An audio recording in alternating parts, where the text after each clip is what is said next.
Hello again everyone, welcome back again bersama kita di Trio Kuek-Kuek. Langsung aja nih, jangan lupa dipencet likes-nya dulu, ya subscribe-nya dulu.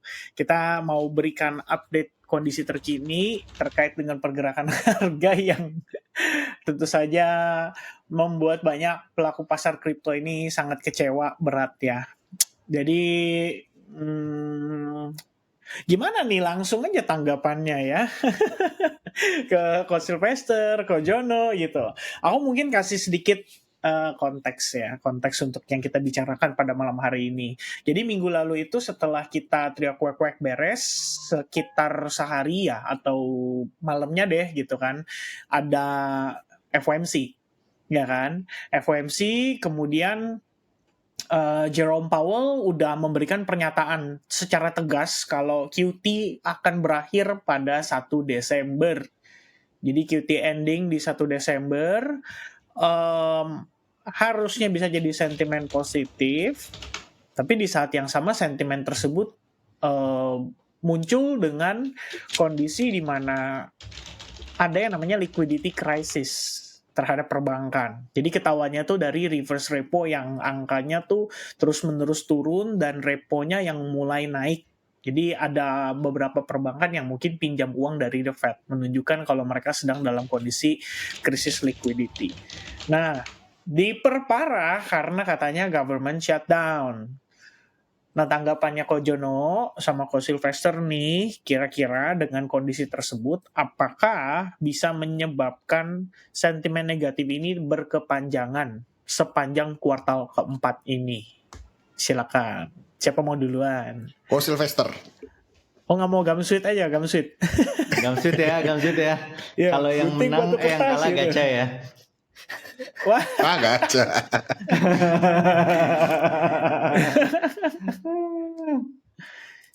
silakan. Kita ngomong market Ko. crypto atau market umum ya. Kita Let's mungkin say kita bicara umum dulu ya, Ko. Umum dulu ya. Ya, Oke. jadi kita bicara umum dulu karena kan kondisinya ya termasuk semuanya ya, S&P dan lain-lain itu juga terkena dampak gitu. Oke, jadi kalau umum kita pisahin dulu ya. Umum jatuhnya minggu ini harga Nasdaq lumayan jatuh, tapi jatuhnya 25.000 ke atas loh ya. Jadi ini jatuh Masih tinggi ya. cuman iseng gitu ya. Cuman 25.000 ke atas, maksudnya indeksnya tuh 25.000 ke atas. Jatuhnya jatuh iseng gitu kan. Jatuhnya jatuh begini ya kok, kayak gitu. Gold jatuhnya Iya. nggak mau jauh-jauh dari 4.000, ya, artinya juga jatuh nyantai gitu kan, ya jatuh begitu gitu kan. Jadi maksudnya kita put in konteks dulu sebenarnya yang terjadi minggu ini mah beda jauh sama yang terjadi di kripto kalau aset umum ya. Kalau di kripto tuh nggak ada nyantai guys. Di kripto minggu ini mungkin aset-aset koin-koin udah turun ada mungkin berapa? Minimal 30% kali. 30%, 40, Udah di bawah, 50 ada gitu. beberapa yang bahkan di bawah 10-10 kok. Apa tuh 10-10? Ya 10-10 dia lupa guys. Itu loh kejadian maksudnya pas crash-nya ya? Pas crash-nya ya? Betul. Kalau kripto ya, bahkan jadi, Bitcoin-nya juga sudah sempat di bawah segitu sih. Jadi beda. Yang terjadi ini beda. Kelihatannya sama-sama merah, tapi penyebabnya dan dampak panjangnya beda. Pertama kalau untuk umumnya dulu, QT rencana potong uang masih jalan, masih lanjut. Artinya apa? Framework utamanya kalau uang lebih banyak menyebar ke dari the Fed gitu kan, kalau easing dan kalau rate cut, seperti yang kita bahas semuanya, aset-aset bakal naik, semua lari itu semua masih jalan, masih sama. Cuma ada apa sekarang? Sekarang ada apa turun? Oke. Pertama, yang gue ulang lagi, yang gue bilang, pertama market tuh bingung. Pertama, ini kalau rate cut, polanya udah agak beda sekarang. Polanya agak beda, artinya rate cut ini bisa menyelamatkan bisa bikin ekonomi tahap bawah grassroots terselamatkan nggak? Ya. Nah, maksudnya agak beda apa? Gue ulangin lagi singkat. Kali ini kalau uang mengalir masuk dari Fed dipotong itu, nyampe ke bawahnya makin dikit. Karena perusahaan-perusahaan dari bukannya mereka nambah karyawan baru, mereka nambah AI baru, malah nambah teknologi, malah bikin pabrik yang nggak ada karyawannya. Kan rese. Jadi artinya nggak nyampe gitu. Nah ini masih tanda tanya besar. Jadi kalau orang mau mau ekspansi semuanya, untuk tahap ini lumayan unprecedented kejadiannya. Oke. Itu ya, jadi sentimen positifnya QT sama QE masih ada tanda tanyanya di belakangnya tuh ini pertama. Habis itu minggu lalu juga gue sempat ulangin lagi, ada narasi orang bilang AI ini akan bubble nggak ya? AI bubble nggak ya? Jadi kalau kita lihat seminggu terakhir aja, mulai makin banyak beritanya udah mulai makin mengembang. Kalau kalian perhatiin beritanya, salah satu yang narasi besarnya adalah uang AI itu muternya di dia aja, pakai lumayan bisa dibilang fraudulent accounting. Maksudnya gini, Nvidia investasi ke AMD. AMD investasi ke Nvidia, tapi investasinya berupa apa? Dikasih saham, misalnya. Uangnya itu sebenarnya nggak ada mengalir ke situ gitu. Terus nanti Nvidia gimana dapat uangnya? Dibuat beliin chipnya AMD lagi. Jadi by the books, di atas buku, modal makin lama makin besar, tapi dalam realitanya muternya di situ-situ aja. Itu mulai makin banyak narasinya minggu ini. Padahal kalau kita cermati, kita lihat mungkin udah dalam mulai brewing, mulai mengembang sebulan, 2 bulan, 3 bulan terakhir. Gitu. Ya. Ini beneran atau enggak? Menurut gua so-so. In a way, AI is here to stay. AI ini nggak kayak blockchain nih. Kalau blockchain pas hot di 2022, ternyata sekarang ya yang pakai cuma sedikit doang kan. Yang perusahaan, artinya sektor real yang bisa pakai ketemu PMF-nya, product market fit-nya sama blockchain itu dikit. Nah kalau AI nggak gitu. AI ini is here to stay, kemungkinan besarnya besar. Cuma pertanyaannya sekarang adalah seberapa rela, seberapa mau regulator itu lepas AI. Karena meskipun dampaknya besar, tapi meskipun potensinya besar, tapi dampaknya buat ganti lingkungan sosial itu besar juga. Ya kayak tadi, orang jadi tambah nggak ada kerja. Itu mau nggak? Itu pertanyaan besarnya di situ sekarang. Jadi AI bubble, iya mungkin bubble. Dari segi mungkin LLM.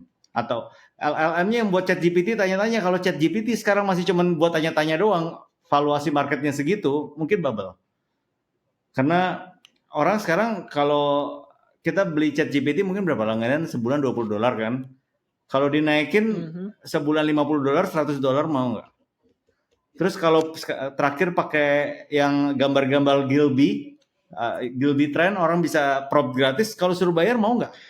I don't think people mau gitu. Ya udahlah pakai yang lain aja yang ada. Maksudnya use case-nya tuh bukannya yang diperlukan sampai orang rela bayar untuk saat ini ya LLM. Itu jadi ada uncertainty-nya di sana dari segi AI, dari segi the Fed ekonomi di situ. Jadi bisa lanjut atau enggak ke depannya. Kalau aku pribadi ya sampai sekarang aku nggak lihat ini bisa jadi turning point bear market panjang besar gitu buat yang sektor stock market ya sama emas belum lihat ke sana sih. Ya mungkin koreksi turun-turun bawah ya lanjut lagi masih tetap uptrend. Nah makanya kita lanjut ke Bitcoin karena nyambung kan Nasdaq dan Bitcoin. Kalau kita perhatiin seminggu terakhir Bitcoin mulai outflow, mulai merah semua ETF, ya kan? Tapi tetap belum ada solusi buat retail, buat orang kalau mau kabur dari jebakan money dilution-nya fiat itu mau kemana? Ada nggak solusinya? Gitu. Bisa sih beli Emas. PAX-G gitu kan, atau SAUT gitu kan. Tapi XAUT. kan nggak common, Ya. nggak biasa. Ya kan? Ya Ya, orang ya. masih tanya Bitcoin gitu. Dan Bitcoin makin lama makin terpisah sama kripto. Jadi lebih enak buat Bitcoin. Orang sekarang udah nggak yakin beli kripto buat disimpan kan. Ya gue beli Bitcoin aja. Betul. Jadi dalam segi positioning sama masa depan nasibnya Bitcoin itu jauh lebih aman sekarang. Bisa turun nggak? Bisa bear market nggak? Bisa. Tapi kalau kita lihat kondisinya Nasdaq kayak gini, kalau Nasdaq nggak turun, Bitcoin kenapa turun? For what? Gitu. Bitcoin tuh betanya Nasdaq. Kecuali kalau Nasdaq turun, ada sentimen merah banget, jadi bear market, ya udah Ya. Bitcoin ikutan. Tapi kalau enggak, sekarang terus Bitcoin why? Itu orang-orang BlackRock mau jualin lagi buat apa gitu. Nah kalau perhatiin gue share screen ya satu. Ini ada yang menarik nih. Ya. Info Ada outflow-nya ya, Po. iya ada satu yang menarik. Perhatiin. Screen ini. Nah guys, perhatiin di kemarin nih 4 November nih. Iya. Yang paling besar siapa? Fidelity, FBTC. Fidelity, betul. Kan atas nih jenis-jenis brokernya yang terima jual beli Bitcoin kan, ETF. Nah, Fidelity ini ciri khasnya apa? Fidelity ini ciri khasnya banyak dimainin trader juga. Jadi kalau IBIT ciri khasnya apa? Ya, IBIT tuh banyak klien BlackRock gitu ya. Ada yang trader ada, tapi lebih dikit komposisinya dibanding yang pegang simpen. Fidelity. Tujuannya beda gitu. Jadi kemarin nih yang terjadi Fidelity keluar banyak, most likely ya trader. Ya yang cepat, yang geraknya cepat ya nggak nyari jangka panjang juga. Maksudnya apa? Ya maksudnya dari sampai dengan sejauh ini sampai dengan kemarin karena kita sangat-sangat harus responsif ya sama data ETF. Sampai dengan kemarin, Jono keluar nih. Nah, Bitcoin inflow outflow ETF masih bisa diterima deh, gitu ya. Belum terlalu mengkhawatirkan keluar lampu merah. Sampai kemarin nggak tahu nanti besok kalau BlackRock keluarnya 1000 juta, 1 miliar dolar itu lain lagi tuh. Baru ya. Tapi so far BlackRock tuh jumlah yang beli sama yang jual, jumlah yang mau jual itu masih bisa ditampung sama jumlah yang beli. Nah kalau buat teman-teman yang belum terlalu ngelihat chart ini, gue share lagi deh. Ini nanti saya ada pertanyaan follow up tuh kok soal ETF. Nggak boleh follow up. Nah ini kan berarti ini 0 kan? Kalau IBIT ini maksudnya apa 0? Nggak ada yang transaksi atau apa gitu. Nah sistemnya ETF ini kalau 0 itu artinya jumlah kliennya BlackRock yang jual Bitcoin itu masih bisa ditampung sama jumlah yang beli. Jadi pertama tuh mereka transaksi dari dalam dulu, in-house dulu. Siapa beli jual antara ini. Nanti kalau ada netnya, net beli baru dia beli di pasar, net jual baru dia jual di pasar. Gitu sistemnya ETF-nya IBIT. Kayaknya semuanya juga gitu lah, karena kan regulasi kan. Oke. Nah, sebelum kita lanjut, sebenarnya kan si ETF itu kan kebanyakan transaksinya kan sebenarnya nggak langsung di market ya, tapi kan dia OTC, over the counter gitu. Jadi banyak banget ini pertanyaan dari teman-teman viewers juga sebetulnya. Kita sering banget ngelihat di Twitter tuh ada orang ngeposting kayak gini kok. Jadi Arkham Intelligence, BlackRock ngirim ke hot walletnya si Coinbase. Katanya BlackRock jualan gitu. Dan itu terjadi sore hari gitu. Kayak misalkan lagi sore-sore di WIB gitu ya. Tiba-tiba keluar tuh beritanya kalau beberapa jam terakhir BlackRock katanya jualan gitu. Tapi setiap kali kita record nih, maksudnya setelah dalam satu hari dia settlement transaksi, recording dari ETF-nya ternyata malah nggak sebesar yang dikhawatirkan gitu. Nah itu sebenarnya betul atau tidak sih kok? Dan kalau misalkan ada perpindahan antara wallet to wallet itu, sebenarnya apa yang sedang terjadi? Kita bisa identifikasi nggak sedang diapakan marketnya sama mereka? Setahu gua ya. Gue bukan klien Coinbase, jadi gue nggak tahu, apalagi Coinbase Institution, Same. jadi gue nggak tahu ya. Tapi setahu gue ada Same. beberapa hal nih. Pertama, faktanya itu ada transfer di blockchain, itu fakta. Tapi berikutnya, kalau untuk apa transfernya, itu bukan fakta. Itu namanya guessing aja, tebak. Yang tahu cuman ya BlackRock. Gitu. Karena kondisinya sekarang BlackRock tuh akses dia untuk jual beli semuanya itu custodiannya Coinbase. Coinbase memang ada produk Coinbase Institution buat nanganin klien-klien. Dan Coinbase setahu yang punya sebagian sahamnya juga BlackRock. Gitu. BlackRock punya hampir semua saham lah gitu di perusahaan-perusahaan ini. Jadi BlackRock tuh ya intinya the daddy of all lah, gitu. Nah, the next thing yang aku tahu, perusahaan ETF ini memang ada waktu settlement, tapi settlementnya selalu pasti. Kayaknya kalau waktu seingatku ya, waktu Indo itu sekitar jam 4 pagi atau jam 3 pagi. Betul. Itu volatilitas biasanya berasa tuh jam segitu kok. Itu subuh itu waktu ya settlement tuh. Netnya plus minusnya di sana. Nah, terus kalau ngomong OTC, ya betul, bisa OTC. Tapi kan balik lagi ini Bitcoin. Ada yang mau jual nggak OTC? Ini kan bukannya fiat kan? Fiat mau beli berapapun siap kan? BI bisa siap. Ada yang tampung. Tinggal tulis di book aja, di buku akuntannya ya tambah $1 miliar. Gitu. Klik gitu kan? Atau kayak USDT kan? Tinggal mint aja tuh, salam mint kemarin $25 miliar. Tinggal pencet enter. Kalau Bitcoin kan nggak bisa. Ada yang mau jual nggak? Karena demand-nya kan naik terus kan. Ya kalau OTC ya. Tapi kalau nggak ada yang mau jual, dia harus beli di market. Oke. Itu sih. Ya. Baik, terima kasih Ko Sylvester ya. Jadi sebenarnya sudah terjawab ya teman-teman ya, QT ending, liquidity, tapi sebenarnya ada yang lebih sentimen yang nutupin lah ibaratnya, jadi nggak terlalu diperhatiin kalau ke arah sana. Kalau Ko Jonathan ada pandangan berbeda nggak soal itu kok? Soalnya kan lagi hot banget ya. Jono nih layarnya masih ini loh, Kev. Oh ya udah. Di gue nggak kelihatan soalnya kayak loading gitu. Go. Di gue go aja. Patah-patah. Kalau di gue juga lagi patah-patah. Ini internetnya kayaknya ngambek nih tiba-tiba. Tadi gue lagi buka-buka artikel, tiba-tiba dia ngehang. Langsung muter-muter, gak bisa dengar apa-apa. Semoga aman. Aman, semoga aman. Iya. But yeah, I think overall pasti agree lah ya. Gue udah nontonin YouTube-nya Ko Kevin Siley juga untuk memberikan gue sedikit secerca harapan dan insight-insightnya Kevin. Tapi I think my conclusion so far adalah katalis cuman ada 2 di otak gue. Next katalis yang harus yang kita nantikan gitu. Yang pertama adalah government shutdown ending, dan yang kedua adalah 1 Desember.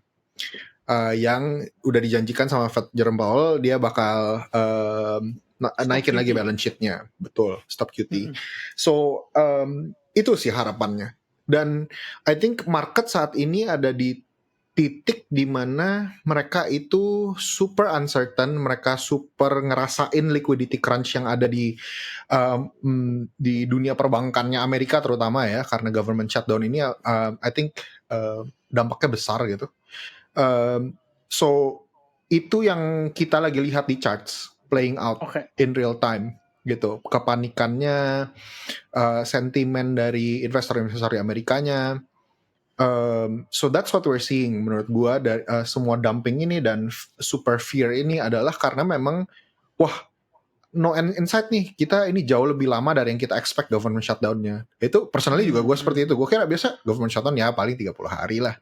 Ini udah record high gitu. Dan belum ada hopium dari sisi kayak jurnalis atau senator mana tuh yang mereka cuman kayak kasih cerca harapan, oh iya kita lagi diskusiin. Kadang-kadang ada yang bilang, oh kayaknya bentar lagi deh. Terus nanti mereka voting gagal lagi. Dan makin lama ini ke delay, kalau sampai nih sebulan ini kita nggak dapat nih, sampai Desember kita nggak dapat nih, semakin lama government shutdown ini akan berlanjut, akan semakin berasa di crypto markets. Menurut gue, crypto markets adalah saat ini anak bawangnya gitu ya, kayak paling nggak kebagian liquidity gitu. Semuanya kayak AI doang, dan crypto malah justru lagi jadi yang dibenci gitu di market ini, jadi nggak kebagian liquidity sama sekali. So that's my take sih. Tapi but the other side, hopiumnya apa menurut gue ya, kalau selama Bitcoin masih bisa defend this crucial level of 50-55 weekly EMA, dan kita bisa survive sampai nanti tiba-tiba government shutdown-nya udah keluar, hindsight, I think this will be a good buy gitu sih. I see. Guys, gue mau nanya dong sama Kevin sama Jono. Jadi kalau yang gue tangkap kan dari Kevin dan Jono bilang government shutdown nih salah satu faktor besar untuk price action sekarang kan ya. Gue nggak lihat kenapa begitu gitu. Maksudnya yang dalam pemahaman gue, government shutdown tuh rantainya adalah pertama yang kena efek paling dekat karyawannya dia, gitu ya, karyawan pemerintahan gak dapat gaji. Habis itu kedua paling dekat supplier, proyek-proyek dia semuanya yang kirim invoice gak bisa dibayar. Gitu. Ya mungkin ada perusahaan terbuka, perusahaan besar yang kirim-kirim, tapi kan itu perusahaan itu mereka bukannya kayak orang biasa gitu yang cuman punya cadangan kas 3 bulan habis itu nggak punya uang kan gitu. Maksudnya mereka juga punya banyak sales funnel, punya klien lain yang harusnya turun, tapi kenapa harus ngaruh ke market itu? Maksud gue kalau gue investor, gue beli saham misalnya Walmart dah. Walmart supply ke utensil ke perusahaan Amerika, ke kantor-kantor pemerintahan. Gara-gara shutdown, Walmart nggak bisa dibayar, gitu kan? Jadi revenue-nya turun, misalnya cash flow-nya turun. Dari gue sebagai yang investor Walmart, misalnya gue beli saham Walmart, gue mikir ini bisa last and forever nggak? Bisa terus lanjut? Nggak bisa. Eventually ujungnya pasti akan buka. Bukannya ini berapa lama sih kira-kira? Bisa pengaruhin satu masa buku pembukuan nggak sih? Sampai segitunya nggak? Most likely nggak gitu. Dan seberapa Walmart kena dampak sini? Oh ya, dampaknya misalnya Walmart jual ke perusahaan Amerika, ke pemerintahan misalnya 2%, 3% dari total revenue-nya dia. So, jadi maksudnya dari segi sudut pandang valuasi ke perusahaan terbuka, gue nggak lihat ini. Gitu. Jadi dan ujungnya lagi price action, orang-orang yang kena tahan ini uangnya, ini bukan orang-orang yang bikin pump harga naik kan? Maksudnya iya, emang karyawan-karyawan kalau dapat gaji, karyawan pemerintahan terus beliin saham 401k, iya sih ada yang kurang jadi nggak dapat gitu, iya benar. Terus iya mungkin sebagian kecil bos-bosnya dapat bonus kalau beli dapat sana. Tapi kan yang pump ini semua institusi besar, pemain besar. Yang punya dananya tuh bukan dana yang mengandalkan yang macet gara-gara government shutdown ini. Jadi gue dari awal berita ini keluar, gue cuma lihat ini noise government shutdown. Jadi gue mau nanya sama Kevin sama Jono, apa tesisnya kenapa ini bisa bikin price action begini gitu? Silakan, Ko Jono. Jono oper aja. Oke. Mungkin memang karena jawaban Kevin kayaknya lebih bagus, jadi gue sebagai muridnya Kevin, gue coba bersuara. But I think kalau sampai government shutdown itu sampai sepanjang masa, I think terlalu naif untuk bilang ini nggak ada dampaknya. That's for sure kan. Ini, I mean it's unprecedented, it's historical gitu kan. Dan historicalnya dari sisi negatif. It's never a good thing gitu kan. Dan government shutdown kalau kita pikir-pikir apa sih? Oke, kalau argumennya adalah kalau cuma sebatas liquidity yang masuk kripto, pala ini cuman gajinya orang doang yang nggak masuk, yang tadinya mungkin sebagian kecil itu masuk ke kripto gitu, mereka beli Bitcoin, DCA Bitcoin jadinya kagak ada. I think bukan itu sih yang gue lihat kenapa sensitivity dan kenapa dampaknya ke kripto, tapi lebih ke bayangin PNS satu Indonesia nggak digaji gitu kan, terus semua perizinan macet, transportasi, logistik, bea cukai, semua dampak gitu kan. Dan ini sekarang Thanksgiving mau datang. Gue baca satu artikel, salah satu yang sangat terdampak adalah airport gitu. Pekerja mereka jadi sedikit. Jadi travel akan sangat-sangat nightmare. Diperkirakan hampir semua 100% flight nanti pas Thanksgiving itu akan delay. Nah itu kan kayak just those little things yang bikin apa ya, sentimen jadi negatif, perputaran duit juga nggak ada, dan kalau kita ngelihat kan kayak Treasury General Account TGA itu naik terus, ibaratnya nggak bisa di-spend, ada liquidity yang harusnya masuk ke pasar jadi nggak masuk ke pasar. Contracts perbankan juga jadinya kan tadinya duitnya ngalir, mereka minjemin mungkin buat usaha-usaha yang berhubungan sama government contracts, jadi nggak bisa ngalir. So I think ngerambet kemana-mana, dan it's just a matter of lamanya aja sih. I think kalau itu seminggu mungkin yang mandek, airnya yang mandek cuman satu baskom gitu. Tapi kalau udah 2 bulanan gini, ya berasa gitu jadinya. Dan makin kesini makin berasa, ya I guess argumentnya adalah crypto is very sensitive to liquidity, gitu aja sih. Dan menurut gue jadinya, dan plus ya kita lagi nggak ada di apa ya orang pada pas-pasin sama 4 year cycle, kalau kita top to top gitu-gitu kan, jadinya ya profit takingnya jadi lebih, narasi profit takingnya lebih enak gitu, beriringan dengan government shutdown. Gitu sih kalau gue bacanya.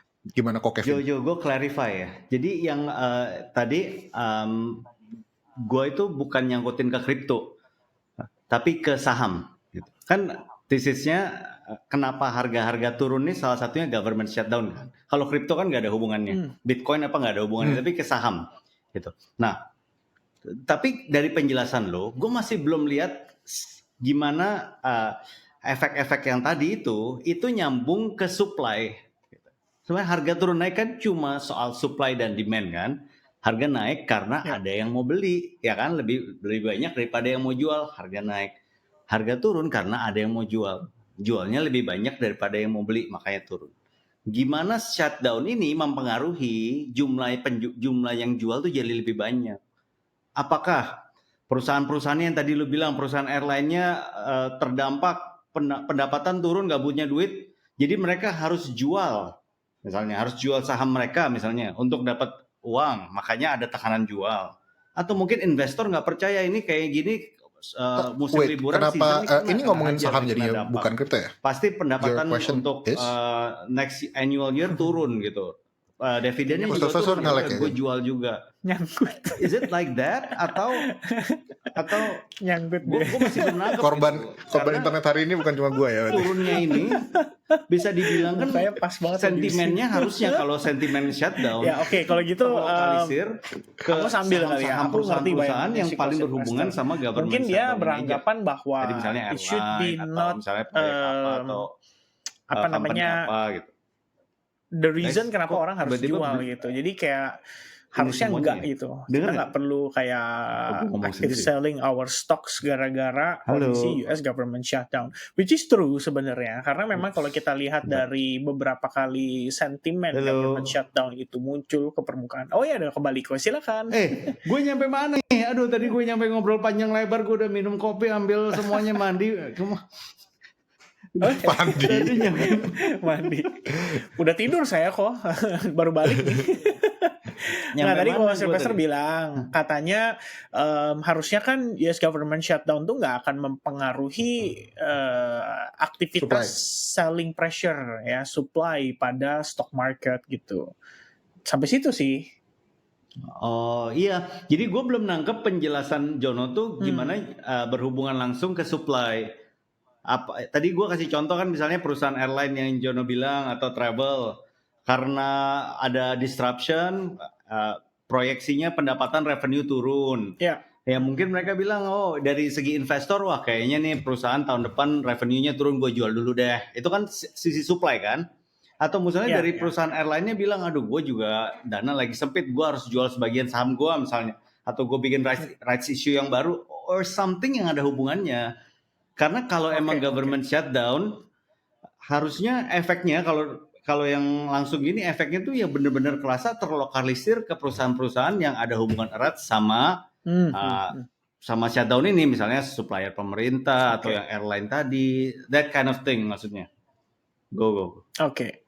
Oke, aku tambahin aja sih. Sebenarnya mungkin dari yang Ko Jonathan tadi sampaikan itu udah tepat. Dalam artian efeknya itu kan menggurita kok. Ya kan? Maksudnya menggurita ke semua sektor. Bahwa mungkin awalnya kita cuma ngelihat kayak ya PNS bener. Tapi nanti akhirnya berujung kepada ya sektor-sektor lainnya gitu. Akan terdampak terhadap kondisi perekonomiannya juga. Terutama karena spending nggak jalan, lalu ditambah juga kita ngelihat dari yang tadi, sebenarnya ada korelasinya dengan QT ending itu sih kok. Jadi kenapa QT di ending gitu? Oh iya, ternyata sebenarnya kita lagi kesulitan likuiditas. Oke, itu sebenarnya alarm gitu. Dalam artian konteksnya di sini adalah seandainya nanti para big investors ini atau para whales ini mau invest di stock market, ataupun di Bitcoin ataupun di kripto misalkan.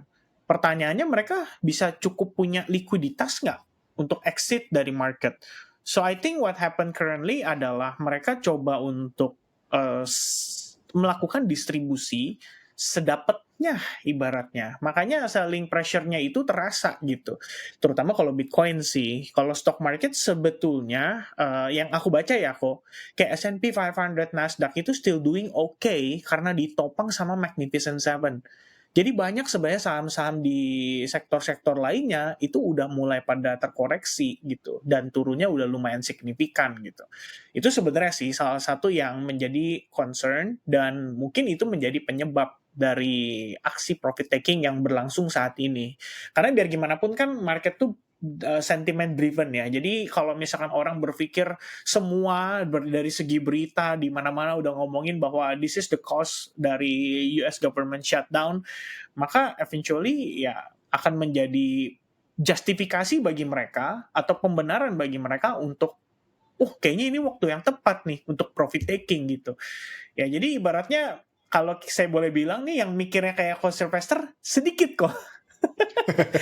Jadi kayak loh, menurut gue nggak ngefek, ngapain gue profit taking gitu. Ya bener, jadi orang yang umum yang ngikutin crowd karena semua orang bilang bahwa gara-gara US government shutdown kita jadi punya krisis liquidity, kemudian QT ending itu kan tandanya krisis liquidity gitu. Reverse repo angkanya turun sementara reponya naik, itu tandanya krisis liquidity. Jadi orang berpikir mungkin ya menjadi aksi profit taking itu. Nah sebenarnya kalau bener sih kalau sebentar doang nggak akan jadi masalah gitu. Tapi permasalahannya ini udah confirm ya, 36 hari katanya merupakan terpanjang sepanjang sejarah US. Dan itu setelah saya pelajari lagi kok, ternyata ada hubungannya sama politik juga. Rupanya hari ini lagi berlangsung election. Jadi ada pemilihan-pemilihan anggota-anggota partai, bukan anggota partai lah, kayak anggota DPR baru, kemudian kayak tadi posisi apa ya di New York tuh yang katanya ditanyain tuh ya dia Mamdani. pro ke ya Mamdani. Governor kan? Mamdani ya, governor ya berarti ya. Nah itu jadi kayaknya US government shutdown juga ada konteks tujuan politik juga gitu, dipergunakan untuk coba ngejatuhin partai-partai yang ya oposisinya gitu kan. Nah, terakhir saya dapat kabar dari major major lagi ya.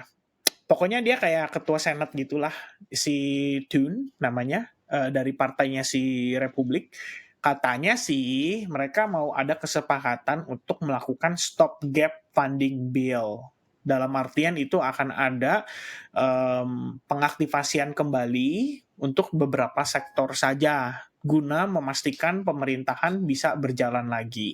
Nah ini katanya sih akan membantu atau akan memberikan semacam sentimen positif kalau US government shutdown sebentar lagi benar-benar akan berakhir gitu. Nah itu sekarang ada narasi barunya kok. Jadi kalau misalkan US government shutdown ending, katanya market bisa rebound.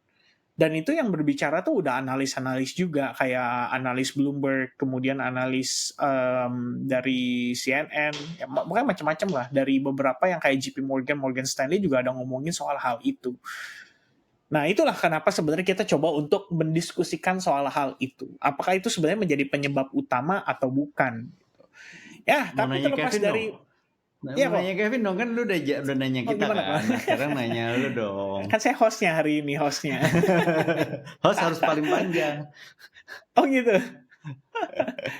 Gimana kok? Ya tadi ya pertanyaan lo tadi.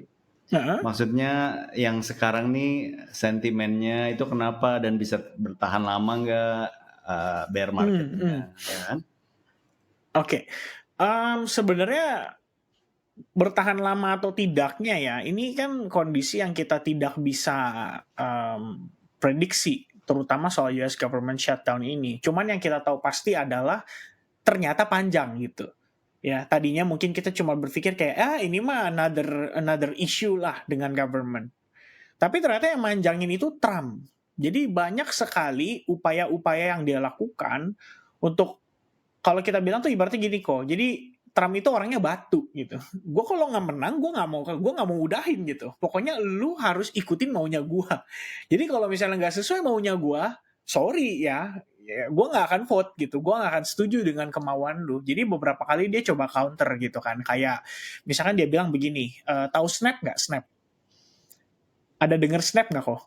Snap Nggak itu ada. kayak semacam subsidi atau kita bilang bansos di Amerika untuk memberikan semacam pendanaan. Kalau nggak salah per kepala keluarga itu senilai 180 US dollar untuk mendapatkan kebutuhan makanan setiap bulannya gitu. Jadi itu ada semacam program Snap. Nah itu kalau kalian search tuh SNAP itu gabungan kata-katanya. Ya Trump bilang Snap nggak akan gue jalanin kalau kalian nggak setuju dengan votingan kita kayak gitu. Nah akhirnya diprotes sama beberapa anggota-anggota partainya dan ternyata di counter gitu. Mereka malah nggak setuju dengan statementnya Trump itu. Jadi ada beberapa upaya yang dia lakukan dengan tujuan untuk mengikuti kehendaknya dia gitu. Nah itu yang sebenarnya kita nggak tahu akan panjang atau enggak kok. Dan kalau misalkan benar sampai kayak tadi yang masalah kayak penerbangan akan delay dan lain-lain, itu udah akan sangat-sangat berpengaruh sih dengan kekhawatiran kondisi perekonomian di sononya gitu. Nah di sisi lain sebetulnya yang aku lebih khawatirkan itu kan data tenaga kerja. Kita udah ada sebulan 2 bulan terakhir lah udah dapat banyak berita soal layoff itu. Apakah jangan-jangan setelah US government shutdown-nya beres, data non-farm payroll back to back angkanya di bawah 50.000. Itu pertama. Yang kedua, ternyata unemployment rate sebenarnya udah tembus 4,5%. Nah, kalau sampai itu terjadi, ini sebenarnya actualnya yang bisa bikin market itu mungkin akan lebih bearish, berkepanjangan daripada yang sebenarnya diharapkan oleh orang-orang gitu.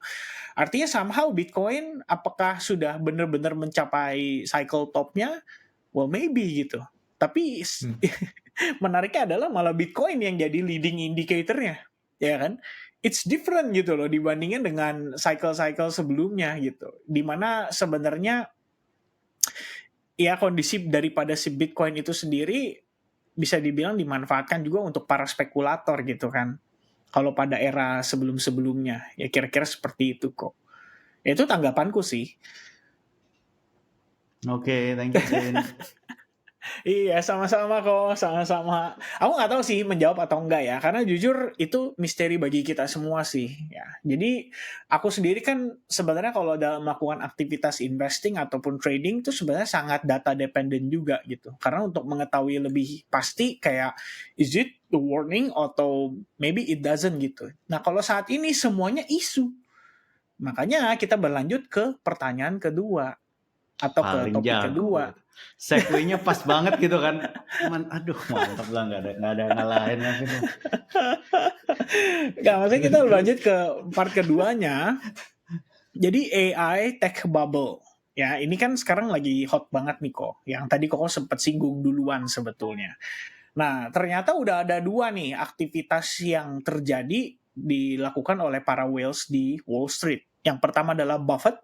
Katanya Buffett itu lagi parkir cash dan itu tertinggi sepanjang sejarah, sekitar $300 billion lebih kalau saya nggak salah. Dan yang kedua adalah Michael J. Burry ternyata ngedisclose dia melakukan shorting terhadap 2 stok, yaitu Nvidia dan satu lagi Palantir. Nah, that's the question. Do you guys believe that AI stock market itu lagi dalam keadaan bubble and soon dia akan pop? Go yo. Gimana tuh Kak?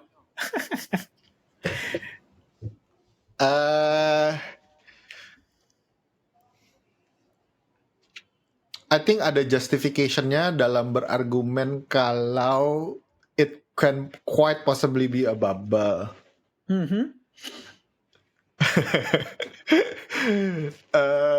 Gimana ya gue mikirnya? Gue mikirnya it is the next internet. So kalau kita mau samain sama .com bubble, I think yang gak sama di situ adalah kalau dulu .com bubble itu euforianya sampai euforianya sampai kayak literally lu beli domain yang keren, lu bikin front page yang bagus, terus lu IPO gitu.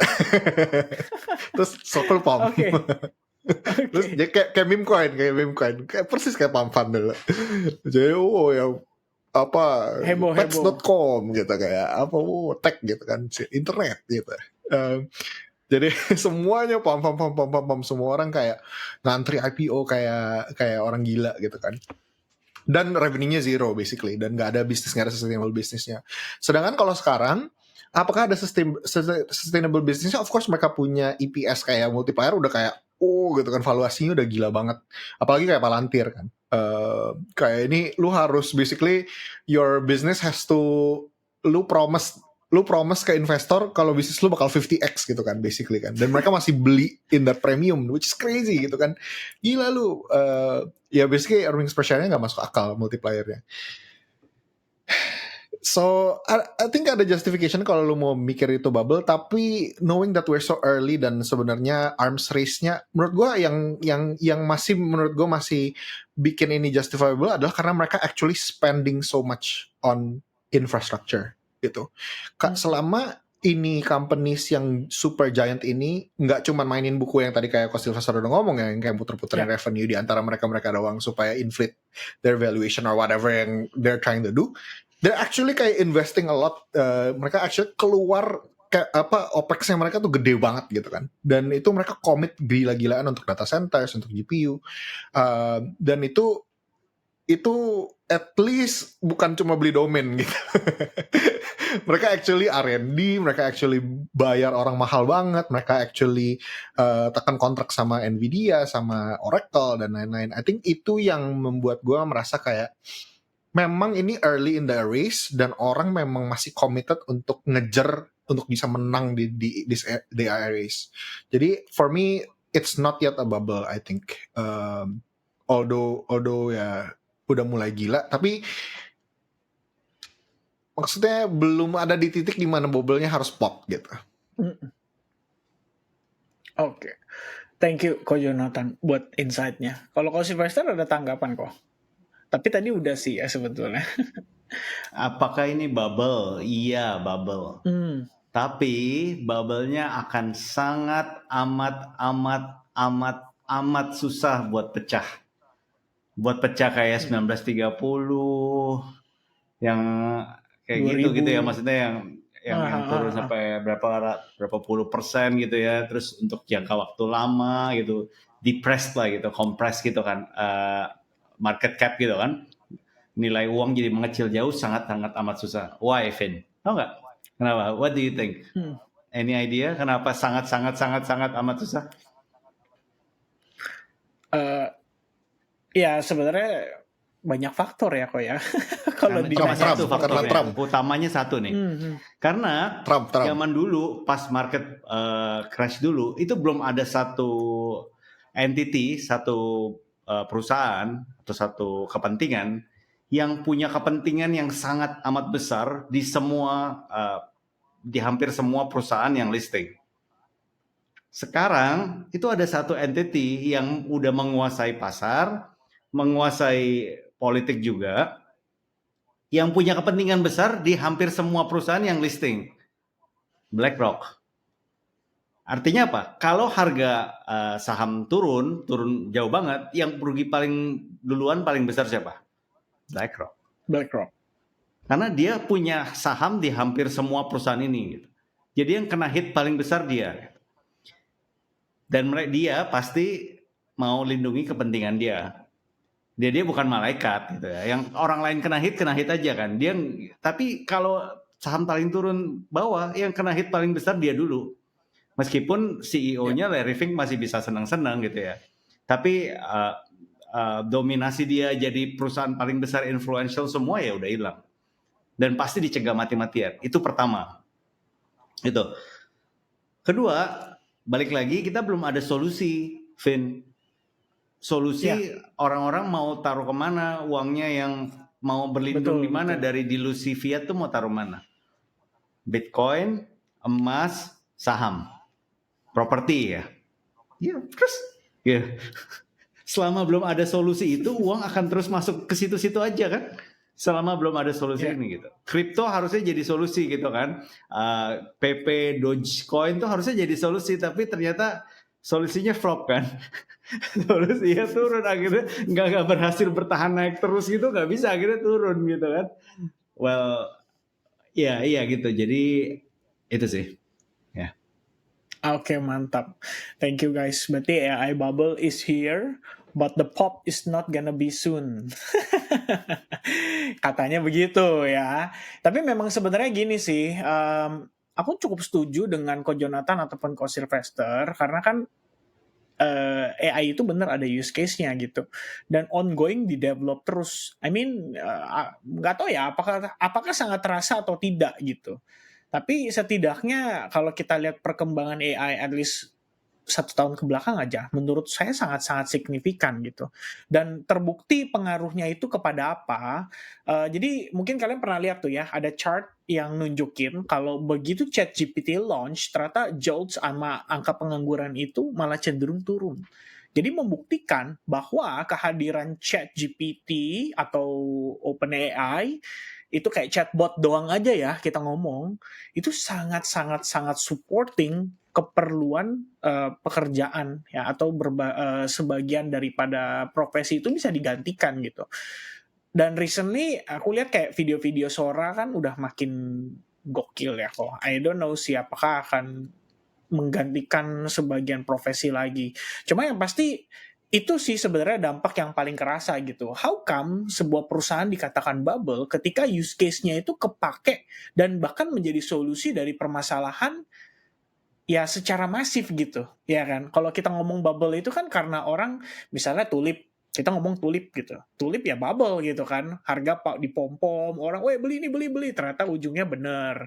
Mungkin kalau di Indonesia dulu yang terkenal Lohan, ya. Tahu dong Lohan? Oh, makin gede jenongnya makin mahal nih. Nah, itu bubble. Karena ya untuk diliatin doang gitu kan. Tapi sekarang AI, kita berbicara AI, ini literally ada use case-nya. Dan mengganggu banget buat yang tadi kau bilang, ya Ko Sylvester atau Ko Jonathan ya, yang secara sosial sebenarnya berpengaruh sekali gitu. Untuk masalah pekerjaan pun bisa menggantikan. Itu artinya sebenarnya problem solving. Jadi kita lihat earning dari perusahaan-perusahaan yang kebetulan melakukan layoff ini sebetulnya naik, tapi di satu sisi mempengaruhi berkurangnya lapangan kerja gitu. Jadi si Jerome Powell juga ngomong katanya supply-nya banyak, tapi yang menyerap supply-nya nggak ada. Makanya dia melakukan rate cut gitu. Oke, jadi menarik sekali ya dari perbincangan kita pada episode kali ini, teman-teman sekalian ya. Walaupun nggak directly ngefek, tapi setidaknya kita bisa mengetahui outlook ke depannya seperti apa gitu kan. Gambarannya tuh mau dibawa kemana gitu. Coba nyanyi dulu kok lagunya, gimana kok? Lu Mau dibawa nyanyi lah. ke mana gitu. Hostnya Ya kan nyanyi dong. ini channel katanya gitu kok, harus tetap jadi hiburan. Si Kevin udah mau nyanyi tuh padahal. Iya. Itu Iya. Tapi ya, tadi 2 poin kita bahas. Sekarang poin ketiga. Ya, the most crucial point yang mungkin ditanyakan oleh semua orang ya saat ini gitu. Apakah masih ada katalis ya? Tadi sudah dijawab sama Ko Jonathan bahwa salah satunya 1 Desember katanya QT ending, sama satu lagi US government beres gitu. Nah, saya cuma mungkin menambahkan pertanyaannya karena sudah sebagian terjawab. Nah, Ko Sylvester sih belum jawab. Yang saya penasaran menurut Ko Sylvester sama Ko Jonathan nih, ini kalau kondisi saat ini untuk Q4 nanti, yang manakala katanya Oktober paling bullish, November biasanya sama Desember itu akan jadi calon-calon cycle top, which is kita bakal lihat euforianya. Dan up until today, gameplaynya udah berbeda, jauh. Bahkan kalau saya tarik angka kok, ternyata dari opening 1 Januari 2025, Bitcoin sampai detik ini, itu cuma naik sekitar kurang dari 10%. Menarik nggak? Jadi post halving year yang digadang-gadang sebagai momen market still bullish itu ternyata nggak sebullish itu, khususnya Bitcoin di tahun ini. Nah pertanyaannya nih, di last leg yang dimana kita tahu dari segi signal itu untuk 2026 mungkin akan lebih suram ya dengan berbagai hal yang kita sudah tadi bicarakan. Artinya akan lebih beresiko untuk pengangguran spike dan lain sebagainya. Ini bakal jadi resiko banget untuk market itu bisa tetap steady gitu. I mean, kalau kita lihat koreksi, is it bear market? Ya, probably itu akan jadi reset momennya gitu. It's gonna be a big discount buat kita bisa sisihkan uang kita kembali supaya kita bisa parkir di aset ini agar tidak terdilusi ya akibat dilusi benar nggak? Tidak terdilusi akibat uang yang semakin lama buying power-nya semakin lemah. Nah, ya, jadi pertanyaannya itu, di Q4 gimana gitu. Ini semua orang pasti nanya gitu. Jadi menurut lu Q4 masih bullish atau udah selesai gitu? Ya untuk mensimplifikasi semuanya, extended cycle atau top cycle-nya Q4 ini sudah terjadi. Nah, mulai dari Ko Sylvester dulu kali. Dan kita kasih penekanan ke kripto juga kali, Vin. Kasihan banget nih dari tadi Ya. 48 menit, 50 menit, kasihan kriptonya kok nggak Oh, diomongin gitu. kasihan. Oke. Mohon Jadi maaf. gue mulai dengan Khususnya kripto Bitcoin dulu, dan kan. kripto. Nah, Oke, betul. Ya kalau soalnya yang kan stock market orang-orang kita pasti udah inilah. orang-orang pasti nonton ini kan juga pengen, maksudnya Bitcoin ya udah umum Pengen tahu lah ya update-nya, gitu-gitu betul. aja kan. Kripto Betul. lebih menarik gitu kan. Nah, oke, jadi kripto dulu ya. Kripto lagunya masih sama. Artinya lagunya masih sama.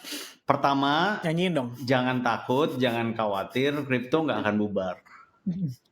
Artinya masih akan ada koin baru terus, masih akan ada yang pump gila-gilaan terus, masih akan ada yang dump gila-gilaan terus. Jadi lagunya masih sama, gitu ya. Gaya mainnya udah beda tapi. Maksudnya makin lama, makin ke depan, jangan don't be a dinosaur. Jangan pakai playbook yang lama buat main di 2025 akhir ini. Nah, ini kita kalau kita perhatiin, kita udah harus mulai evolusi, udah mulai berapa tahun terakhir udah mulai ganti-ganti. Nah, kenapa? Pertama gue jelasin dulu kenapa kripto nggak akan bubar. Meskipun ternyata teknologi blockchain nggak seperti yang diharapkan 3 tahun yang lalu. Okay? Karena sekarang kripto ada utility yang baru. Dan gue ngomong ini bukan sinis ya. Gue ngomong ini tapi ini berdasarkan ya realitanya gini. Nah, utility kripto apa? Utamanya satu, hope. Harapan. Harapan apa? Ya jackpot. Ya, harapan jackpot utamanya. Nah, ini sama dengan industri apa? Betting, gambling. Ya, mirip sama industrinya. Nah, bagusnya apa? Maksudnya apa? Sisi positifnya apa? Sekarang industri gambling, betting itu udah beda sama 10 tahun yang lalu. 10 tahun yang lalu generasi atasnya kita kalau mau buang uang itu harus jalan ke kasino kan, harus jalan ke sana, ya masuk semua pakai baju bagus kelihatan ini gitu. Kalau sekarang industrinya udah jauh beda. Market share-nya kasino udah banyak keambil sama yang lain. Salah satunya kripto. Tapi bukan cuma kripto. E-sport betting besar banget sekarang. Di Indo mungkin zaman dulu cuman ada mungkin yang gue tahu cuman ngetren kalau lagi pas Piala Dunia. Kalau Piala Dunia itu semua taruhan gitu kan. Ada bandarnya gitu. Ya ini lawan ini for berapa, leg berapa gitu. Tapi sekarang e-sport betting tuh udah sangat umum. Bahkan yang terakhir pemain NBA kena tangkap di Amerika gara-gara mau coba rekayasa game. Nah, apalagi habis itu ya online betting. Banyak banget, semuanya masif banget sekarang. Dan terbukti it works. Pakai selebriti terkenal buat promosi, semuanya revenue mereka naik semua banyak. Cara bujuknya juga gampang lagi. Kalau lu pasang bet nih. Kalau lu menang bet kali ini, untuk bet pertama lu ditambahin duit menang. Misalnya harusnya lu bet $50. Kalau menang dapat $50. Karena lu bet pertama, lu dapat $300 tambahan. Menarik kan? Nah, itu jadi odds-nya jadi 7-1 gitu. Menarik, bukan 1-1 lagi. Nah, poinnya apa? Poinnya kripto salah satunya. Artinya akan selalu ada orang yang punya daya tarik di kripto. Nah, kenapa gue bilang gaya mainnya beda? Gaya mainnya beda. Jangan lihat dari naif, dari sudut pandang kalau teknologi koin yang kita beli suatu hari akan dipakai oleh orang seluruh dunia. Ingat gak, Vin? Dulu atau sekarang masih ada koin namanya HNT ya kalau nggak salah, Helium Network. Itu koin tuh jualan modem loh, jualan router. Jadi dia sempat ganti dari awalnya apa, terus kedua itu narasi dia adalah dia mau jadi router blockchain desentralisasi. Artinya biasa kalau kita pakai router wifi di rumah itu kan bukan desentralisasi gitu. Signalnya dapat dari provider kan. Nah kalau kita beli modemnya dia, kita bisa pasang, orang lain connect ke kita punya desentralisasi, kita dapat cuan, dapat untung, desentralisasi kan. Nah itu mungkin pas buat masih ya mimpinya masih ke sana. Sekarang kan udah nggak gitu, udah nggak kedengeran. Helium pun udah nggak jualan begituan, narasinya udah ganti, udah nggak begituan jualannya, udah nggak laku soalnya ditutupin kan. So understand, pahamin dinamikanya, gimana cara mainnya, dan selalu ganti. Sekarang gaya mainnya udah lebih pendek-pendek. CZ tweet, gue beli Binance, gue beli Aster loh, gitu ya, naik, gitu kan. Abis itu besoknya turun, gitu Banting. kan. Iya. Kan tuh, cepet banget gitu, gaya mainnya cepet banget kan. Masa CZ main sekali sehari turun, bayangin nggak seberapa cepatnya itu? Maksudnya gaya mainnya, anggap aja ya, maksudnya pikiran bukan polosnya CZ nge-pump habis itu di-dump besokannya kan cepet banget maksudnya. Gaya mainnya beda maksudnya sekarang. Jadi itu, tapi tetap ada, tetap bakal ada. Itu pertama kripto. Bitcoin gimana? Balik lagi, Bitcoin saat ini belum safe haven, belum digital gold. Masih alat spekulasi, masih Nasdaq 2.0. Akan jadi safe haven, akan jadi digital gold, iya, tapi belum sekarang. Karena setiap kali kita ngomongin Bitcoin kan kita ngomongin cuannya berapa. Kita nggak ngomongin baru beli Bitcoin, baru jual rumah mau taruh di Bitcoin dulu kan, ya buat amanin aja deh dari inflasi. Kan nggak ngomongnya nggak gitu. Gue mau beli Bitcoin nih siapa tahu naik 2 kali lipat, masih gitu kan? Itu spekulasi kan? Jadi belum ke sana. Ethereum gelap, nggak tahu gimana. Jujur gelap, cuman balik lagi gue masih tetap kayak minggu lalu. Gue lihat perhatian Wall Street tuh sekarang lagi fokusnya ke AI. Lagi nggak, Ethereum tuh bukan primadonanya lagi. Sempat jadi primadona, tapi somehow sekarang lebih ke AI perhatiannya. That's it for me. Oke, kalau kok Jonathan gimana kok? Tuh pertanyaannya apa tadi? Enggak, Kita kondisi shifting ya. market kripto. Betul, kondisi market kripto nih. Yang sekarang kan ceritanya ya orang udah pada frustasi lah ibaratnya gitu. Kayak gue rugi, semua bicaranya udah soal ruginya doang ini karena mungkin masuknya late cycle atau maksudnya in the late cycle dan bla bla bla gitu kan. Gimana tuh kira-kira kok? Ya, I think it's not a great day ya. Dari tadi malam sampai hari ini, I mean, untuk bisa nyentuh 100.000 lagi, kadang-kadang mungkin ya kayak berapa bulan yang lalu, overall kita podcast juga kan selalu sentimen kita bullish, we never thought kayak, I mean it was a possibility. Dari sisi price action juga mungkin ada aja possibility-nya kan sebenarnya, cuman kita kayak kayaknya nggak nyampe ke situ deh, tapi ya here we are today gitu kan, we're hovering around 100k again, kita retesting 50 weekly EMA again, so obviously ini akan membuat pasar bingung, ya to a certain degree gue aja bingung gitu kan. Never thought kayak ya lah, bukannya si Trump tiba-tiba nge-tweet apa kok kali ini beneran kayak slow creep down, government shutdown tiba-tiba extended marketnya reaksinya begini gitu, sell off, and then kayak terus gue kayak lagi scroll Twitter lagi ini kan, kayak terus ada orang lagi nunjukin chart mereka yang kayak analisa bego yang kayak apa yang top to top tadi, terus gue ingat banget kayak serius loh, waktu gue dulu top to top itu gue juga dapat konklusi yang sama. Dan kalau gue waktu itu kayak awal Oktober kan tanggalnya, something like 4 or 6 Oktober, ini kalau beneran kita pakai chart yang bego itu beneran bisa sell the top gitu kayak almost, which is kan kayak, is it really that simple gitu. Jadi I think kalau playing the devil's advocate, kalau misalnya kita bilang okay it's over gitu, maybe it's that simple anyway gitu, kayak apa, maybe it was that simple, kayak memang bener for cycle masih for cycle, cyclicality-nya masih bener-bener to the day sama gitu kan. So apa ya, what I'm saying is this has been super hard. I mean lu harus akuin kalau 2025 ini adalah overall ya di crypto market, kayak I thought last year was kind of hard.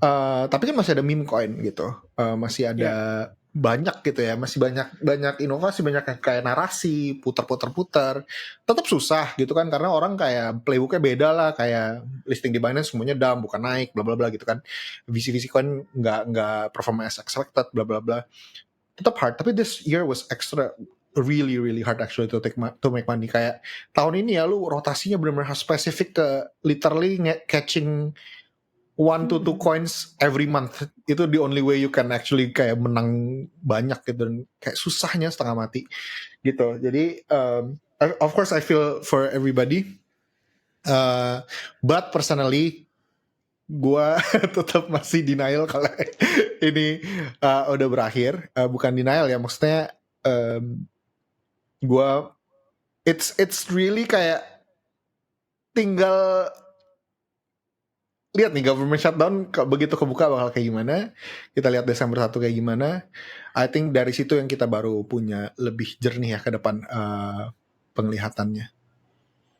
So gak tau ya, gue blabbering, tapi it is a confusing time, dan I think empathy ya, pasti semua orang juga banyak di sini yang mungkin gak sesuai ekspektasi. Lu punya mimpi-mimpi yang besar, ternyata hold gold jauh lebih bagus daripada Bitcoin. Ini gila loh. By the way, gue ada satu chart yang gue lihat, ini the first time kan kalau kita 4-year cycle kan turun naik di up year-nya Bitcoin itu di outperform sama aset lain itu pertama kali sepanjang, well of course masih ada dua bulan ya, masih ada satu whole November sama whole Desember, so fingers crossed. Tapi kalau sampai bener kita di outperform sama gold dan S&P, this is the first time Bitcoin dikalahin performance-nya. So I don't know. Okay, thank you Ko Jonathan. Kevin gimana, Kev? Jadi Oke. Mana Harus bagus tanya dulu nih. Kalau saya gini kok, jadi saya orangnya very very data dependent ya. Jadi aku punya decision making tuh sebenarnya kan dasar-dasarnya tuh dari sana gitu. Aku nggak pakai feeling. I don't think like is this extended cycle or maybe it's not gitu dan lain-lain gitu. Sebenarnya patokanku lebih kepada bagaimana chart atau price action kasih tahu ke aku itu pertama. Yang kedua aku juga melihat lagi dari sisi sentimen pasarnya itu bisa ngebantu atau enggak gitu. Nah sebenarnya it's quite hard ya. Ini every time kita testing weekly EMA 55 terutama itu akan selalu sama gitu kondisinya. Vibes-nya akan selalu sama ya. Akan ada battle between bull and bear ya. At that time kalau teman-teman ingat tuh during Liberation Day itu another test gitu. Mungkin aku sambil tunjukin chart kali ya. Kan nggak adol ya kalau misalnya nggak ada chartnya nih. Boleh nggak? Betul. Boleh nggak? Vin, sekali lagi. Tadi lu ngomong hal yang Let's menarik. go. Jadi secara teknikal, Bitcoin Ya. dan Ethereum itu udah masuk kategori bear market belum di kondisi sekarang? Itu yang gue penasaran. Actually belum. Ya, that's the fact ya, belum. Bitcoin sih belum, tapi kalau Ethereum ya kita nggak tahu kan konteks bear marketnya ini kan kadang-kadang stablecoin juga dianggap bear market gitu. Jadi kayak dulu XRP 0,3 ini mah stablecoin, tahu-tahu bam terbang ya kan $3 gitu. Jadi ya kita nggak bisa tahu kok. Jadi mungkin spesifiknya aku akan bahas only di Bitcoin. Boleh aku share chart ya, guys? Oke, jadi lebih enak ya kita ngobrolnya ya. Ada gambaran juga. Sebenarnya gini, ini kalau kondisi yang kita bisa identify ya dari kondisi chart Bitcoin-nya gitu. Kenapa tadi aku bilang kayak coba deh perhatiin dari tanggal 1 Desember which is Januari di sini ya. Itu ke sini tuh gainnya less than 10% kok. Ya, kalau kita pakai chart 12 bulan, gokil banget. Jadi pola Bitcoin itu memang mirip gitu ya, setiap kali gitu. Jadi bear market 2014, 15 itu winter atau kita bilang kayak momen dia recovery, 2016 adalah dia halving, and then 2017 post halving year. Makanya runningnya gila-gilaan gitu.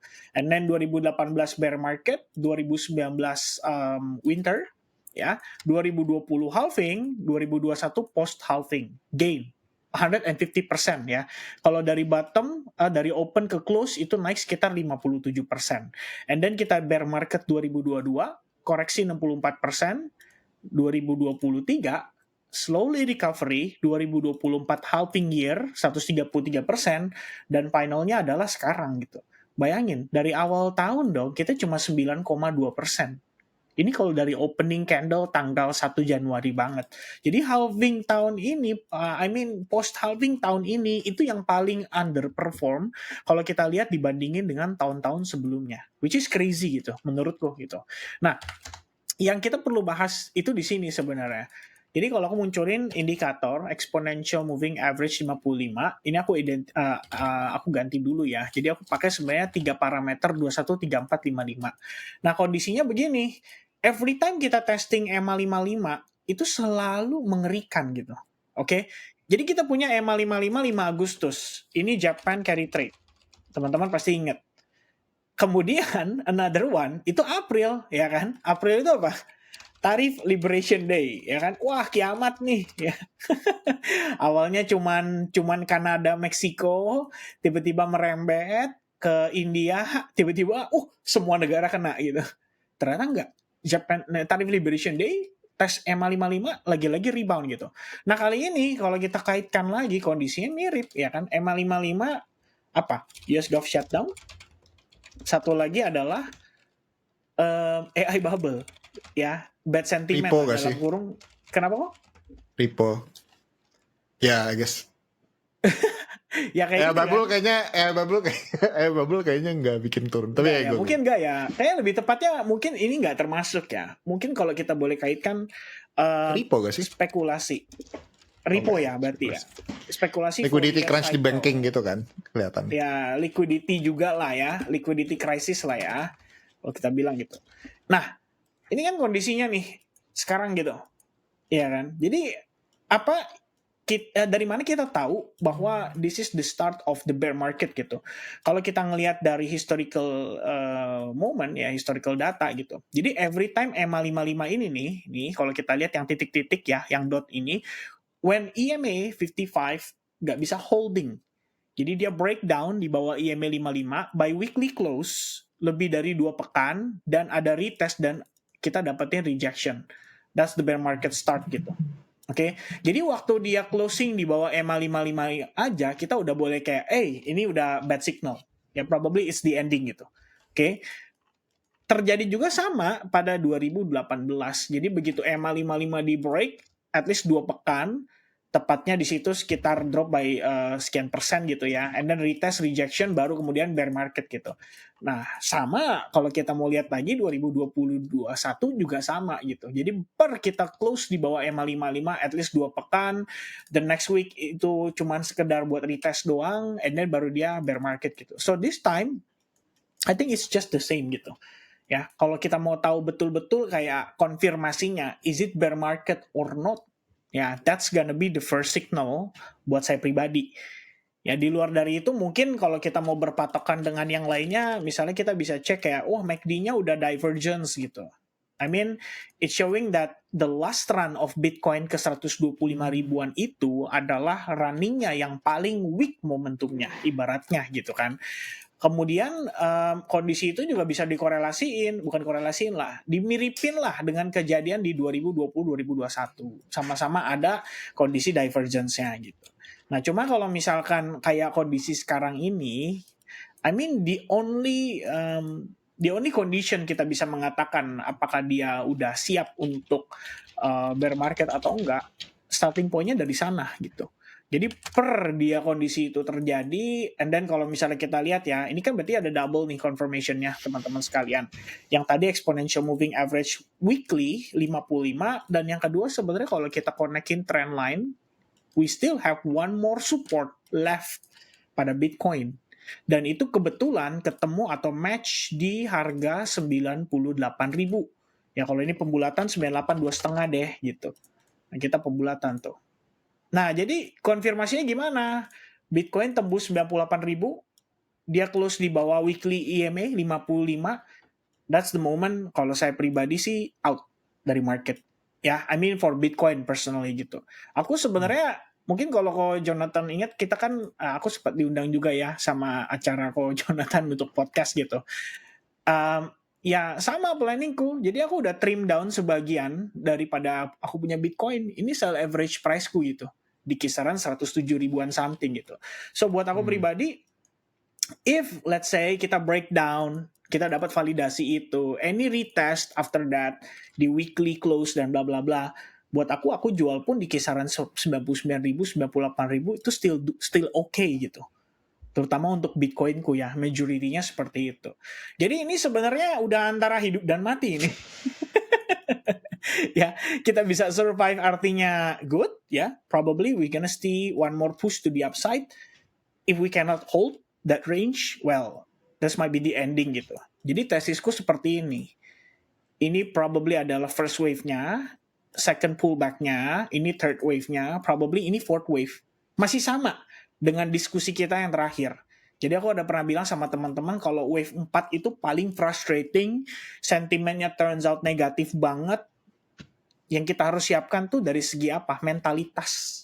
Ya, mentality-nya harus disiapkan gitu. Jadi kita ngelihat ini fake out-nya. Jadi anggapannya if this is the third wave gitu ya, dari Elliott wave sendiri, ini artinya A, ini possible B, ini C wave.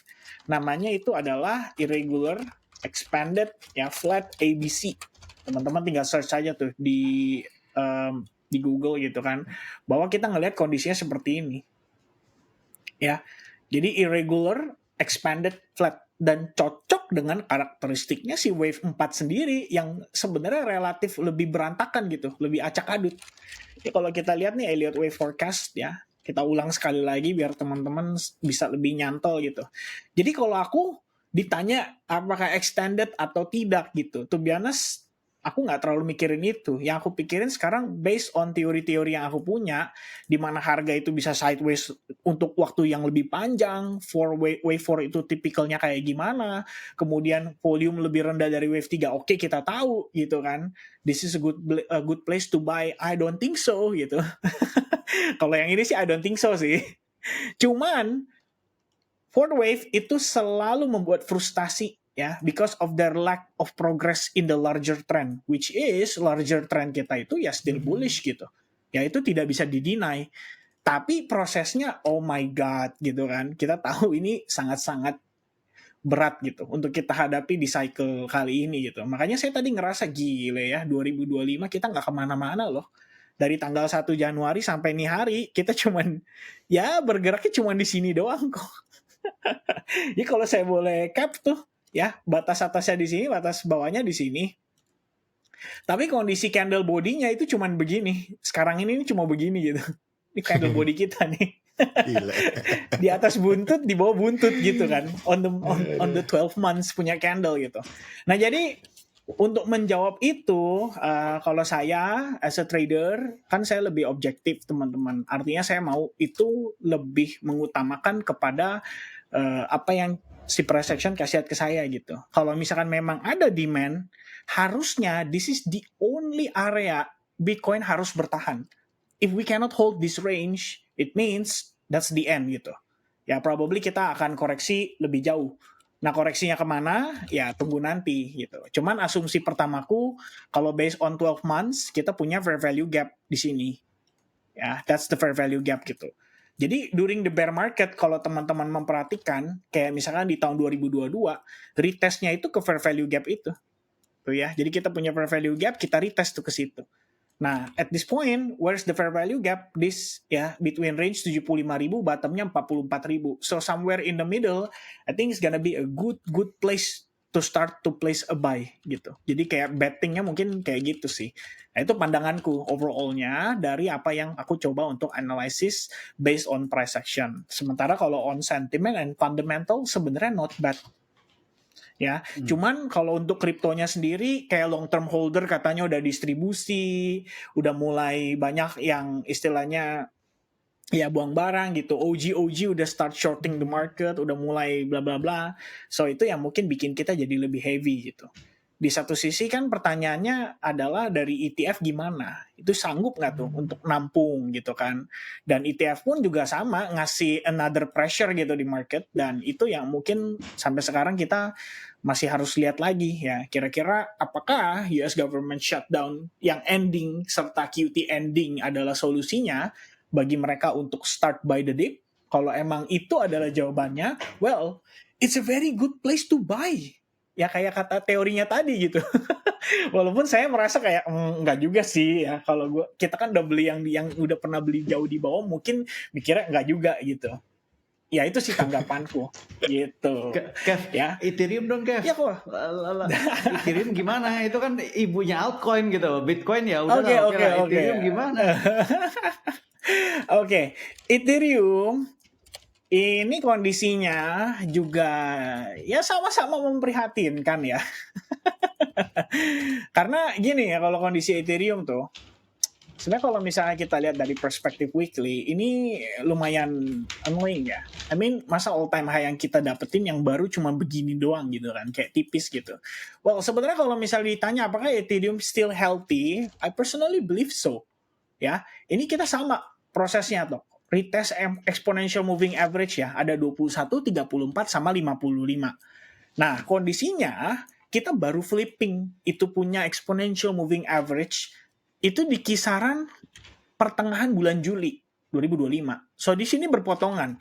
Nah, kalau misalkan acuannya adalah struktur market, ini still bullish gitu. Oke? Cuma memang kita nggak ngedapetin apa yang kita mau aja gitu kan. Makanya memberikan kesan bahwa hey, this is the ending gitu. Ini sebenarnya ada fair value gap. Kalau teman-teman perhatiin tuh ya, the gap itu sebenarnya ngasih tahu ke saya bahwa ini terdapat banyak sekali passive order ya. Jadi kalau misalnya kita bawa ke time frame daily ya, ini saya munculin namanya anchored volume profile. Sebelum saya klik nih di zona ini kok kita bisa predik ya bahwa di zona tersebut akan terdapat volume yang paling tipis Tin. Apa artinya? Artinya tidak terjadi pertukaran barang di sana. Oke.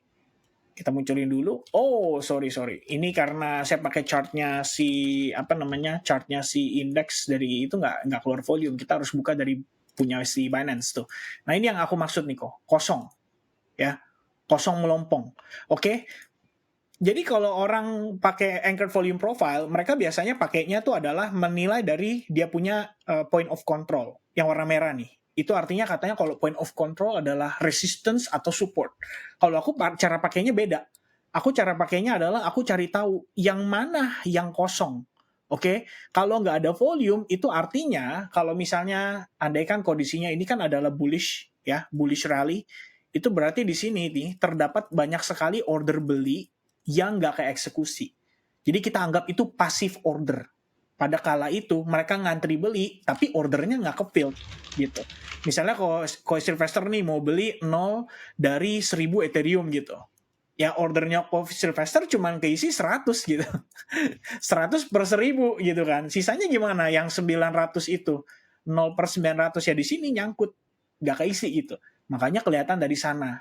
Bukannya udah kena hantem pas kemarin 10-10 Vin, sisa 900-nya. Belum, itu belum. Udah kena hantem pas likuidasi itu loh. Mungkin ya harusnya ya. Nah, habis itu udah. Nah, jadi kalau misalnya si Ethereum tadi seandainya ditanya seperti itu, kita bisa dapat conclusion bahwa zona yang ini tuh zona paling bagus sebetulnya kok. Untuk apa? Untuk dia menemukan titik higher low-nya. Well, maybe counter argumennya adalah, Vin, tapi lu lihat dong, ini ada trend line loh. Dan kita udah tembus loh di bawah trend line itu. I mean, how come you're not so bullish gitu? Well, ini consideration kita ya, teman-teman. Bahwa Ethereum itu udah pernah ngalamin kondisi serupa. Kapan? Tepatnya tahun lalu. So, kalau kita lihat seperti ini, another one, it happened here gitu. Jadi dia, fake out, ya, but then dia rebound gitu. So, maybe it's just another one, ya. Ciptain sentimen negatif, market panic selling, dan again, ya retail jadi liquidity gitu. So, at this moment, this is gonna be our strong support level. Dan itu di kisaran 2.800 lebih kurangnya. Kalau kita lihat ini memang udah jadi perbatasan ya dari dulu gitu. Ini tembok China-nya nih kok. Tembok China tuh ya. Kalau dia mau bertahan, at least Ethereum testing level itu dan dia harus bertahan. Dan maybe Q4 kita masih bisa lihat Ethereum testing goceng deh gitu. Saya nggak ngikutin tuh ya. Jadi kemarin saya baca ada Tom Lee dari Fundstrat. Katanya Ethereum tahun ini akhir tahun 7,5 itu kayak aduh 7,5 goceng aja udah susah bro. Goceng aja udah halu gitu. Iya, kadang suka halu saya bingung gitu. Ya. Jadi kalau misalnya lihat kondisinya more or less I believe we are at corrective phase on si Ethereum sendiri gitu. So kita bisa pakai Fibonacci juga, which is that's gonna be a very good zone karena itu golden ratio, confluence dengan support resistance dan confluence dengan volume yang tadi tipis. Ya ini mungkin lebih kepada kalau Anda mau cari opportunity untuk where do I start buying Ethereum, ya jawabannya mungkin di zona itu akan jadi area yang menarik untuk start DCA. Ya obviously nggak all in ya, cuman that's gonna be very good zone gitu. Itu menurutku gitu kok. Gitu sih. Ya jadi apakah udah bearish? Ya tergantung ya. Kalau dia mantul dari sini, I don't think it's bearish yet gitu. I mean we can still see Ethereum testing 5K gitu, more or less-nya. Gitu. All good. Nah, ini sekalian. Tadi kan Kevin ngomong kan, nggak berasa ya harga Bitcoin dari awal tahun sampai sekarang cuma beda dikit kan? Yes. Nah, nggak berasa juga ya udah hampir akhir tahun ya. Ya nggak sih? Bener tuh. Nah, kita mulai track effect tuh dari kapan, Kev? Udah ada nggak setahun? Masih dari Januari atau belum ya? Wah, saya lupa lagi kok tanggal pastinya. Sekitar segitulah. Kita udah hampir 10.000 kan? Dan 1.000 ya? 10.000 ya? Udah hampir 10.000. Udah mau akhir tahun. Artinya ada kemungkinan kita bisa bikin special program nih, Vin. Kan kalau kenal kripto dulu kan akhir tahun kan kita ajak orang-orang kan. Aku ajak orang-orang ngumpul kan. ngobrol akhir tahun, tahunnya gimana gitu kan. Nah mungkin kita bisa bikin itu. Hanya kalau subscribernya udah minimal berapa kita undang orang? Minimal 10.000. Kalau belum 10.000 nggak ada undang orang gitu. Tanyanya ya kita aja, bosen kan? Lihat mukanya ya bosen. Kalau udah 10.000 kita di branding ya kok. Bapak-bapak kripto. Hah, masa? Tongkrongan bapak-bapak kripto gitu.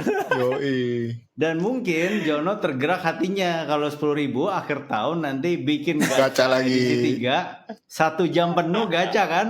Pencet, wah itu seru itu. Aduh.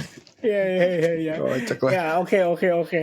Itu di note ya teman-teman ya. Itu serius sih soal ceban subscribers ya. Kalau subscribers nggak ceban, nggak ada ending lah, nggak ada Q4 rally lah. Ya jangan harap lah. Bener juga. Iya. Oke, so teman-teman nggak berasa loh ya, nggak berasa udah akhir tahun, nggak berasa udah sejam 25 menit. Tapi semoga obrolan kita bisa menghibur kalian juga ya di kala market yang mungkin sedang penuh kesedihan. Semoga aja kalian bisa tetap fight ya. I mean market will still be there. 24 kali 7 kali 365 ya, nggak akan stop. Kalian stop pun mereka nggak akan stop, mereka akan ada terus sampai tahun depan dan seterusnya. Jadi ya tetap upgrade skill, tetap upgrade knowledge ya. Dengan obrolan kita hari ini semoga bisa nambah hal-hal itu ke teman-teman. Dan thank you so much buat kalian yang udah nonton. Ya. Koreksi, ada stop kemarin pas 10.10 stop selama berapa jam di Binance tuh? Yang crash. Oh iya bener juga. Iya. Gak bisa diapa-apain ya. Gak bisa ngapa-ngapain. Malah petaka itu. Ada stop. Bener juga. Ya mudah-mudahan setelah ini jangan ada stop lagi dah ya. Jalan terus marketnya. Oke ya teman-teman. So thank you very much buat kalian yang udah nonton di Triap Corporate episode atau video kita kali ini. Semoga bermanfaat. God bless buat kalian semua. Stay healthy, stay happy, and see you guys again di next podcast kita. Thank you guys. Bye-bye.